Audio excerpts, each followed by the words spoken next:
Hello, and thanks for joining me today. We're going to be reading from John 18 today. And, just read along with me. John chapter 18. When Jesus had spoken these words, he went out with his disciples over the brook of Kidron, or the brook Kidron, where there was a garden, which he and his disciples entered. Judas, who betrayed him, also knew the place, for Jesus often met there with his disciples. Then Judas, having received a detachment of troops and officers from the chief priests and Pharisees, came there with lanterns, torches, and weapons. Jesus, therefore, knowing all things that would come upon him, went forth and said to them, "Whom are you seeking?" They answered him, "Jesus of Nazareth." Jesus said to them, "I am he." And Judas, who betrayed him, also stood with them. Now when he said to them, "I am he," they drew back and fell to the ground. Talk about power, right? Then, in verse 7, then he asked them again, "Whom are you seeking?" And they answered, "Jesus of Nazareth." Jesus answered, "I have told you that I am he. Therefore, if you seek me, let these go their way, that the saying might be fulfilled which he spoke, of those whom you gave me, I have lost none." Then check this out, y'all. Simon Peter does not go out without a fight. Then, in verse 10, then Simon Peter, having a sword, drew it and struck the high priest's servant's ear and cut off his right ear. The servant's name was Malchus. So Jesus said to Peter, "Put up your sword, put it into the sheath. Shall I not drink the cup which my Father has given me?" And so Peter had to back down off that fight, right? So, all right, verse 12. Then the detachment of troops and the captain and the officers of the Jews arrested Jesus and bound him. And they led him away to Annas first, for he was the father-in-law of Caiaphas, who was the high priest that year. Now it was Caiaphas who advised the Jews that it was expedient that one should die for the people. Now here's what Peter denies Jesus.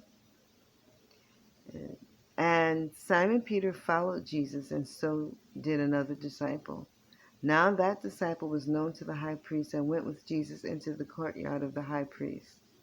Peter stood at the door outside. Then the other disciple, who was known to the high priest, went out and spoke to her who kept the door and brought Peter in.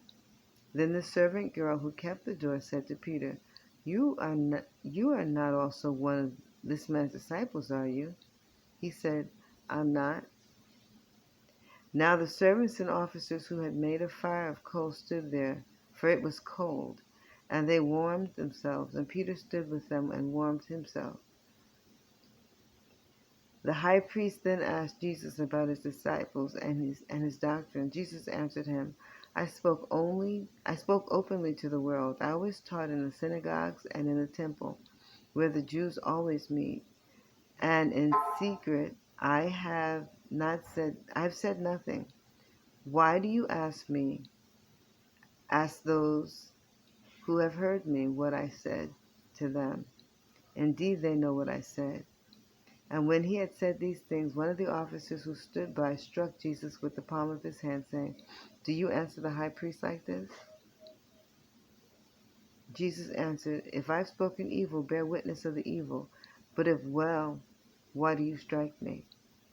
Then Annas sent him bound to Caiaphas the high priest. Now Peter stood and warmed himself. Therefore they said to him, You are not also one of his disciples, are you? He denied and said, I'm not. One of the servants of the high priest, a relative of him whose ear Peter cut off, said, Didn't I see you in the garden with him? Peter then denied again, and immediately a rooster crowed. Then they led Jesus from Caiaphas to the praetorium, and it was early morning. But they themselves did not go into the praetorium, lest they should be defiled, but that they might eat the Passover. Pilate then went out to them and said, What accusation do you bring against this man? They answered and said to him, If he were not an evildoer, he would not have delivered him up to you. Then Pilate said to them, "You take him and judge him according to your law." Therefore the Jews said to him, "It's not lawful for us to put anyone to death," that the saying of Jesus might be fulfilled which he spoke, signifying by what death he would die. Then Pilate entered the praetorium again, called Jesus, and said to him, "Are you the king of the Jews?" Jesus answered him, "Are you speaking for yourself about this, or did others tell you concerning me? Or did others tell you this concerning me?" Pilate answered, "Am I a Jew? Your own nation and the chief priests have delivered you to me. What have you done?" Jesus answered, "My kingdom is not of this world. If my kingdom were of this world, my servants would fight, so that I should not be delivered to the Jews. But now my kingdom is not from here." Pilate therefore said to him, "Are you a king then?" Jesus answered, "You say rightly that I am a king. For this cause I was born, and for this cause I have come into the world, that I should bear witness to the truth. Everyone who is of the truth hears my voice." Pilate said to him, "What is truth?" And when he had said this, he went out again to the Jews, and said to them, "I find no fault in him at all. But you have a custom that I should release someone to you at the Passover. Do you therefore want me to release to you the King of the Jews?" Then they cried again, saying, "Not this man, but Barabbas." Now Barabbas was a robber. He was a known felon. Okay, John chapter 19. So then Pilate took Jesus and scourged him. And the soldiers twisted a crown of thorns and put it on his head, and they put on him a purple robe. Then they said, "Hail, King of the Jews!" And they struck him with their hands. Pilate then went out again and said to them, "Behold, I'm bringing him out to you, that you may know that I find no fault in him." Then Jesus came out, wearing the crown of thorns and the purple robe, and Pilate said to them, "Behold the man." Therefore, when the chief priests and officers saw him, they cried out, saying, "Crucify him! Crucify him!" Pilate said to them, "You take him and crucify him, for I find no fault in him." The Jews answered him, "We have a law, and according to our law he ought to die, because he made himself the Son of God." Therefore, when Pilate heard that saying, he was all the more afraid, and went again into the praetorium and said to Jesus, "Where are you from?" But Jesus gave him no answer. Then Pilate said to him, "Are you not speaking to me? Do you not know that I have power to crucify you and power to release you?" Jesus answered, "You could have no power at all against me, unless it had been given you from above. Therefore, the one who delivered me to you has the greater sin." From then on Pilate sought to release him, but the Jews cried out, saying, "If you let this man go, you are not Caesar's friend. Whoever makes him a king speaks against Caesar." When Pilate therefore heard that saying, he brought Jesus out and sat down in the judgment seat in a place that is called the Pavement, but in Hebrew Gabbatha. Now it was the preparation day of the Passover, and about the 6th hour. And he said to the Jews, "Behold your king." But they cried out, "Away with him! Away with him! Crucify him!"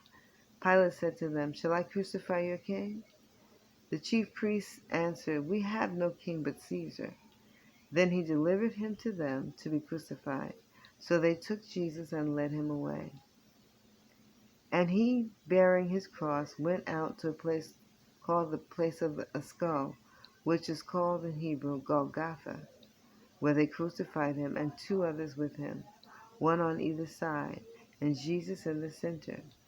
Now Pilate wrote a title and put it on the cross, and the writing was, "Jesus of Nazareth, the King of the Jews." Again, that title was Jesus of Nazareth, the King of the Jews. Then many of the Jews read this title. For the place where Jesus was crucified was near the city, and it was written in Hebrew, Greek, and Latin. Therefore the chief priests of the Jews said to Pilate, "Do not write the King of the Jews." But he said, "I am the King of the Jews." Pilate answered, "What I have written, I have written." Then the soldiers, when they had crucified Jesus, took his garments and made 4 parts to each soldier part, and also the tunic. Now the tunic was without seam, without seam, woven from the top in one piece. They said therefore among themselves, let us not tear it down. Let us not tear it, but cast lots for it, whose it shall be, that the scripture might be fulfilled which says, they divided my garments among them, and for my clothing they cast lots. Therefore the soldiers did these things. Now there stood by the cross of Jesus his mother and his mother's sister Mary the wife of Clopas, and Mary Magdalene. When Jesus therefore saw his mother and the disciple whom he loved standing by, he said to his mother, Mother, behold your son. Then he said to the disciple, Behold your mother. And from that hour that disciple took her to his own home. After this, Jesus, knowing that all things were now accomplished, that the scripture might be fulfilled, said, I thirst. Now a vessel full of sour wine was sitting there, and they filled a sponge with sour wine, put it on hyssop, and put it to his mouth. So when Jesus had received the sour wine, he said, It is finished. And bowing his head, he gave up his spirit.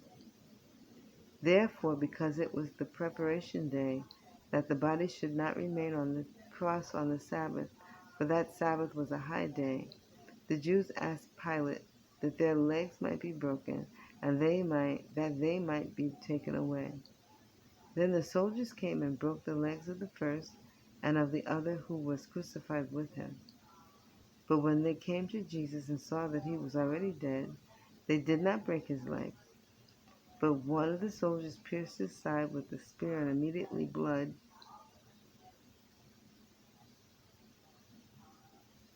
and water came out. And he who has seen has testified, and his testimony is true. And he knows that he is telling the truth, so that you may believe. For these things were done that the scripture should be fulfilled. Not one of his bones shall be broken. And again another scripture says, They shall look on him whom they pierced. After this, Joseph of Arimathea, being a disciple of Jesus, but secretly for fear of the Jews, asked Pilate that he might take away the body of Jesus. And Pilate gave him permission. So he came and took the body of Jesus. And Nicodemus, who at first came to Jesus by night, also came, bringing a mixture of myrrh and aloes, about 100 pounds. Then they took the body of Jesus and bound it in strips of linen with the spices, as the custom of the Jews is to bury. Now in the place where he was crucified there was a garden, and in the garden a new tomb, in which no one had yet been laid. So there they laid Jesus, because of the Jews' preparation day, for the tomb was nearby. May the Lord add a blessing to the reading of his word. I trust that you're enjoying these scripture readings. Please subscribe, like, and share. And a heads up, YouTube has been deleting many of my scripture readings, and you'll notice that it says the uploader has deleted them. Please know that I did not delete any of these messages. YouTube is doing that. So if you want to continue hearing them, just leave me a comment. Let me know that you're still listening. Thank you. Enjoy. Bye-bye.